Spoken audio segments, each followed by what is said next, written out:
Olá, meus irmãos, que a paz do Mestre Jesus esteja em nossos corações. Vamos continuar o estudo do Livro dos Espíritos a partir da conclusão número 8. Vamos lá? Os Espíritos, perguntam algumas pessoas, nos ensinam uma nova moral. Qualquer coisa de superior ao que disse o Cristo? Se a moral deles não é senão a do Evangelho, de que serve o Espiritismo? Esse raciocínio se assemelha singularmente ao do califa Omar, referindo-se à biblioteca de Alexandria. Se ela não contém, dizia ele, mais do que está no Alcorão, é inútil e, portanto, deve ser queimada. Se contém coisa diversa, é nociva e também deve ser queimada. Não, o Espiritismo não traz moral diferente da de Jesus. Mas perguntamos, por nossa vez, antes que viesse o Cristo, os homens não tinham a lei dada por Deus a Moisés? A doutrina do Cristo não se acha contida no Decálogo? Dir-se-á, por isso, que a moral de Jesus era inútil? Perguntaremos ainda aos que negam a utilidade da moral espírita. Por que é tão pouco praticada a moral do Cristo? E por que justamente os que lhe proclamam a sublimidade são os primeiros a violar a primeira de suas leis, a caridade universal? Os Espíritos vêm não só confirmá-la, mas também nos mostrar a sua utilidade prática.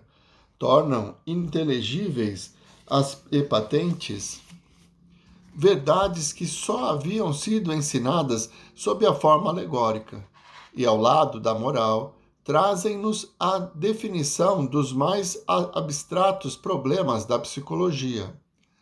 Jesus veio mostrar aos homens o caminho do verdadeiro bem, porque Deus, que o enviou para fazer lembrada a sua lei, que estava esquecida, não enviaria hoje os espíritos para lembrá-la novamente e com maior precisão quando os homens a esquecem para sacrificar tudo ao orgulho e à cobiça? Quem ousaria impor limites ao poder de Deus e lhe traçar caminhos? Quem nos diz, como afirmam os espíritos, que não estão chegados os tempos preditos e não alcançamos aqueles em que verdades mal compreendidas ou falsamente interpretadas devam ser ostensivamente reveladas ao gênero humano para apressar o seu adiantamento? Não haverá alguma coisa de providencial nessas manifestações que se produzem simultaneamente em todos os pontos do globo? Não é um único homem, um profeta que nos vem advertir, pois a luz se derrama por toda parte. É todo um mundo novo que se desdobra aos nossos olhos. Assim como a invenção do microscópio nos revelou o mundo dos infinitamente pequenos, de que nem sequer suspeitávamos, assim como o telescópio nos revelou milhares de mundos cuja existência igualmente não suspeitávamos, as comunicações espíritas nos revelam o mundo invisível que nos cerca, nos acotovela constantemente e que a nossa revelia toma parte em tudo o que fazemos. Mas algum tempo ainda e a existência desse mundo que nos espera se tornará tão incontestável como a do mundo microscópico e dos globos perdidos no espaço.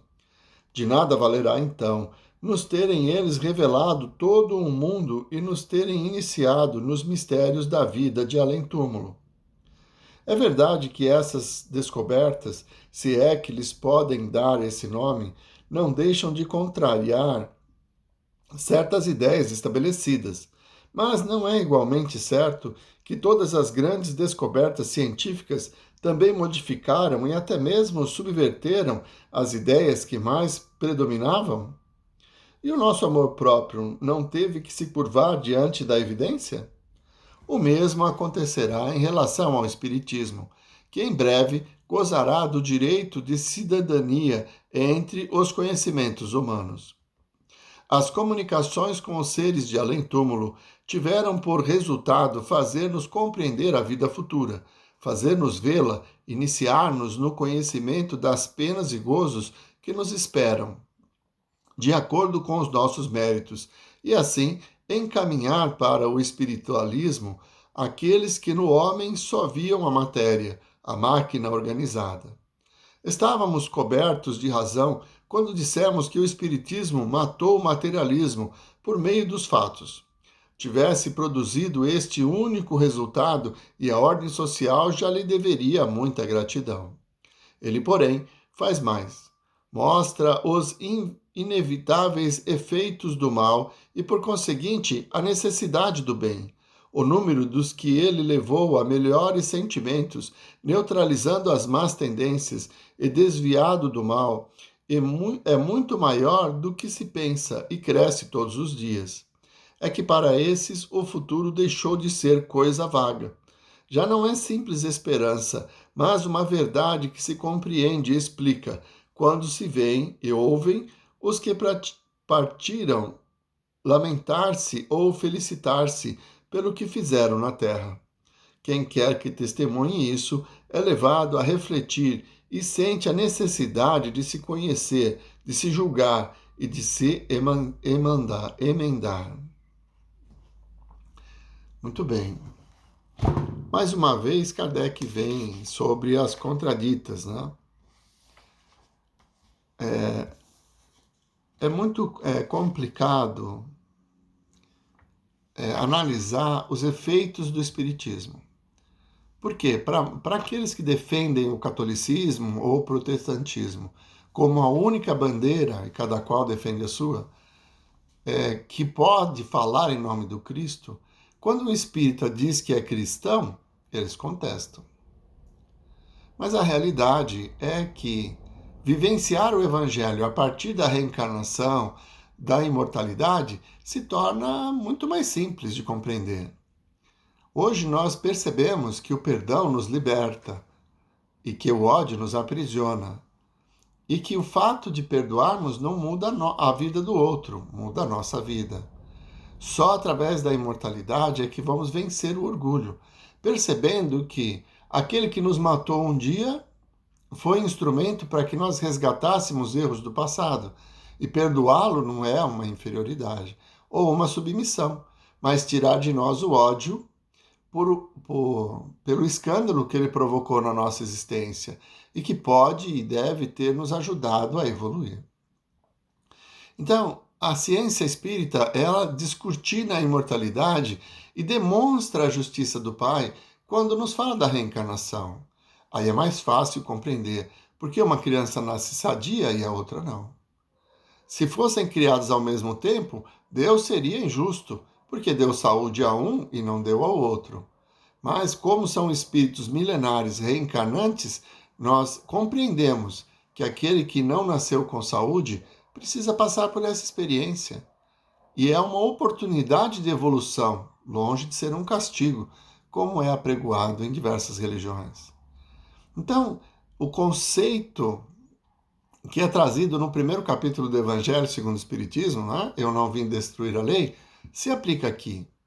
O Espiritismo não veio negar o que Jesus nos trouxe, ao contrário, ele nos explica com detalhes todos os sentidos das atitudes que precisamos tomar nessa reforma íntima. E é por isso que ele acrescenta: Moisés, Jesus e o Espiritismo são uma construção de conhecimento para nos mostrar o caminho que nos levará até o Pai. É isso que nós precisamos ter conosco.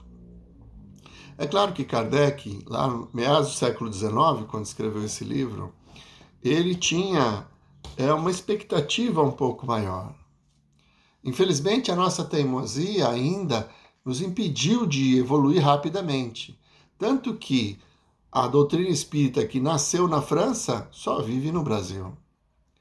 É o Brasil que traz a prática da doutrina espírita na caridade, na comunicação com os mortos, nesse alívio trazido pelas mãos do Chico Xavier, através de milhares e milhares de cartas que consolaram pessoas que não compreendiam a morte e hoje compreendem.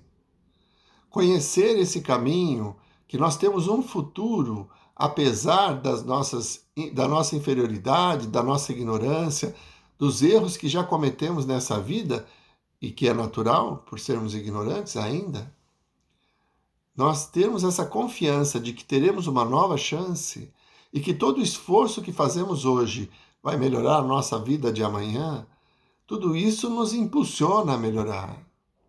Diferente da uma doutrina que nos diz que fomos criados ao nascer e que as dores pelas quais passamos é consequência dos nossos pais, ou que nós iremos para um purgatório onde a nossa vontade não será mais preponderante para determinar o nosso futuro, e sim a oração daqueles que orarem por nós.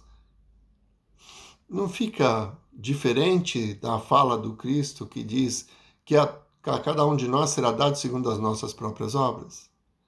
Então, o Espiritismo virá de uma forma gradativa, porque todos vamos desencarnar, voltar ao mundo espiritual, viver essas experiências e reencarnar para colocar em prática aquilo que aprendemos. Então, de uma forma gradativa, todos vamos encontrar o caminho da perfeição, seja neste mundo ou em algum outro, nas muitas moradas da casa do Pai, como disse Jesus. Mas todo o esforço que fazemos hoje vai garantir a nós um futuro melhor, uma vida melhor amanhã. Então tenhamos essa convicção e deixemos de lado aqueles que acreditam que a verdade é única. Como há muitos anos se dizia que a Terra era chata. E até hoje existem pessoas que ainda acreditam nisso, apesar dos astronautas fotografarem a Terra girando sobre si mesma, num esplendor de um planeta belíssimo azul. Percebe? A verdade ela vai surgir, ela vai se estabelecer à medida em que as pessoas estiverem preparadas para aceitá-la. Dizer para uma pessoa que acredita que a Terra é plana, que ela é redonda, mesmo mostrando as fotos, ela não consegue se convencer, porque aquele não é o momento dela. Muito bem.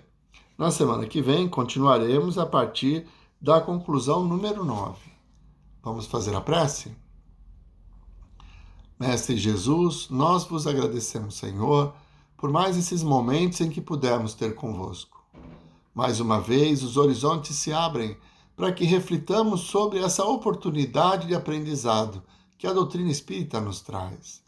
Que fortalecidos possamos confiar cada vez mais na justiça e na misericórdia do Pai, que nos conduz à perfeição para a qual nós fomos criados. Muito obrigado, Mestre Jesus. Muito obrigado, meus irmãos. Uma boa semana a todos.